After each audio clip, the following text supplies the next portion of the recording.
Oh, you're my Uber driver. Hey guys, JJ Racaza here. I'm a pro shooter for Team Beretta. I've won world championships, I've won US national titles. We are here at WOFT, where our families train, doing something a little bit out of my norm, which is scenario-based training. It's been a good day, my entire family's been into it, and we've had a ton of fun and a ton of learning.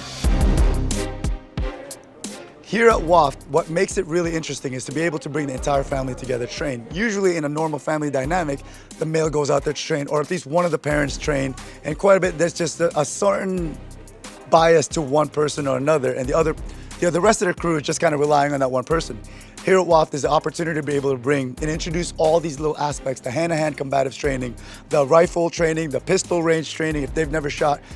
Here you have a safe environment to be able to introduce to them.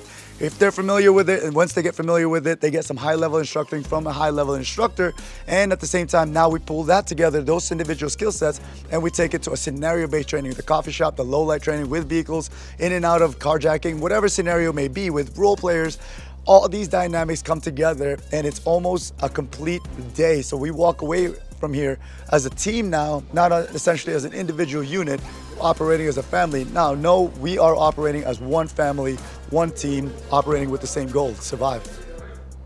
Two things that stand out with me this weekend so far, the conversation between my wife and I, and then the conversation between my daughter and I. The conversation between my wife and I made us realize something that, hey, you know, she's very highly qualified, highly trained.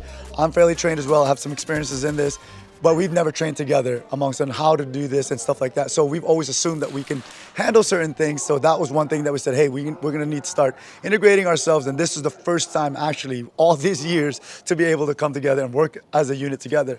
The one thing also that I had a conversation with me that made me feel really good about bringing my family, my kids in here, is that my daughter came to me, she goes, now I understand. Simply, she said, now I understand why you're such in a rush to get us back in the car when we're stopping for gas from the store or whatever it is, and you don't want us to lollygag. She goes, Dad, I'll help you with Kai from now on, our little boy as well. So it's pretty unique to be able to hear that from her.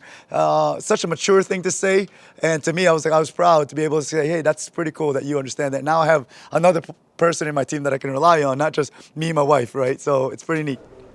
One of the scenarios that really stuck out in my mind was when the vehicle was involved, a van, which we are purchasing a van very soon for the family, and I thought I had it all under control, get the kids in, figure out the remote control, sliding doors, automatic, kids will be able to close it. Easily got out of hand once the door jams and didn't really close the way I wanted to. Role player got in between me and my kids. I started feeling a little hanky. Things kind of got out of control and I almost had to go hands-on because of this particular individual got between me and my kids. And that was something that I go, all right, that's a lesson learned. Huge point and takeaway for me to be able to understand the way my vehicle works, what currently I'm driving is something that I'm gonna have to dry run with my kids at this point so we can easily expedite the in and out of anywhere we were going. In the coffee shop, it's really cool because when you go in there, you're already heightened up enough. You know there's something's gonna happen. The instructors did a really good job switching up scenarios from one to the other. We play the game, trying to predict what the next scenario would be and trying to coordinate. I just wanted to play the game as normal as I could. I wanted to engage my daughter while we're in there. Since I had my daughter with me, I want to keep my eyes on her because I want to be present while we're doing all this and then react to the scenario as plain as possible. And every scenario was slightly different. It didn't always have to go to the gun. I played a lot of scenarios back in the days, and a lot of times it went to the gun a little too much. This time around, they switched it up quite a bit where if you overreacted, it could go to level 10 immediately, or if you just acted correctly, it could stay at level 1, prevent anything that could happen. And it was a fully controlled environment. No one was trying to kill each other. It was just egos checked on the door, make your mistake or make your decision, whether it's good or bad, don't hesitate. And that's what I wanted to see, was to be able to see if my judgment is correct, my decision is correct or incorrect, right? This is the place to make the mistake. And that was a really fun day for both my family and myself. So for the rest of you guys that are watching this, I implore you guys to come over here only because whether you're a firearms guy or a not firearms person, right? You can come here. There are other people in here that didn't bring or they're not comfortable with firearms and they were thrown in part of the scenario and they threw a different dynamic.